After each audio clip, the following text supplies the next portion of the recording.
அனைவருக்கும் வணக்கம். தமிழ்நாட்டில் ஏழ்மை நிலை மாறணும் அந்த ஒரு முயற்சியில் தான் தொடர்ந்து நாங்கள் ஒரு அன்னை விஜேஸ் மக்கள் நல அறக்கட்டளை மூலமாகவும் இன்றைக்கி ஒரு கட்சியை நிறுவி தமிழக ஜனநாயக மக்கள் கழகம் என்ற ஒரு கட்சியும் ஆரம்பித்து முடிஞ்ச அளவுக்கு அந்த ஏழ்மை நிலையை மீட்டெடுக்கணும் என்ற முயற்சியில் தொடர்ந்து ஒவ்வொரு முயற்சியாக எடுத்துகிட்டு இருக்கோம்.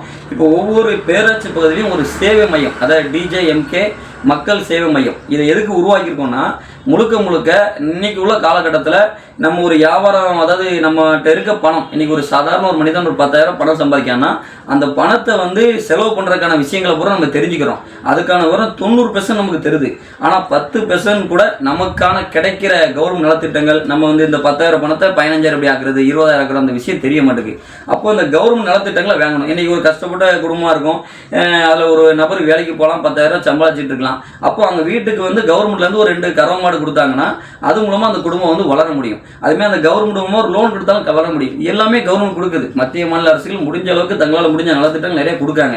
ஆனால் அதை தெரிஞ்சுக்க மக்கள்கிட்ட ஆர்வம் இல்லை. அப்போ அந்த விஷயத்தை உங்கள்கிட்ட கொண்டு வர்றதுக்காக தான் ஒவ்வொரு பேராட்சிக்கும் இப்படி நாங்கள் ஒரு இது பண்ணுறோம். இப்போ கிட்டத்தட்ட ஒரு 6 பேராட்சியில் நாங்கள் ஆஃபீஸை உருவாக்கிட்டோம். அதனால் இந்த பேராட்சி சுற்றி உள்ள மக்கள் கட்டாயமான உங்களுக்கான இந்த சேவையை நாங்கள் வலுக்கட்டாமல் கொண்டு போய் கொடுக்க வேண்டாம். இன்னைக்கு உங்களோட பொருளை, உங்கள் பணத்தை காலி பண்ணுற விஷயங்களை நீங்கள் தெரிஞ்சுக்கிறீங்க. ஆனால் உங்களுக்கான சேவையை நீங்கள் தெரிஞ்சுக்கல.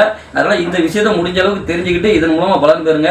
ஏன்னா இதை எப்படின்னா இன்றைக்கி நிறைய நலத்திட்டம் இருக்குது. இன்றைக்கி ஒவ்வொரு நலத்திட்டங்களை நீங்கள் தனித்தனியாக பெறுறதுக்கு பெரிய அளவில் அது தொகையாகும். ஏன்னா நம்ம அலைச்சல், தனிப்பட்ட முறையில் அலையணும், அதுக்கான பணத்தை செலவணும், இதெல்லாம் ஒன்றடைச்சு தான் நாங்கள் அதை மொத்தமாக சேர்த்து ஒரு குறிப்பிட்ட தொகையை மட்டும் மென்ஷன் பண்ணி, அதுவும் மிக இன்றைக்கி நலவாரியம் மட்டுமே பார்த்தா கூட இன்றைக்கி ஆண்டு சந்தா ரினியூல் பண்ணுறது தனித்தனியாக 200 என்ற ஒரு முறையை மட்டும் பின்பற்றி இதன் மூலமாக எல்லா நலத்திட்டம் எடுத்து கொடுக்கலாம். இப்போ நீங்கள் ஒரே டைமாக நீங்கள் 20 நலத்திட்டமே எடுத்துக்கலாம், 10 நலத்திட்டம் எடுத்துக்கலாம், உங்களோட இது.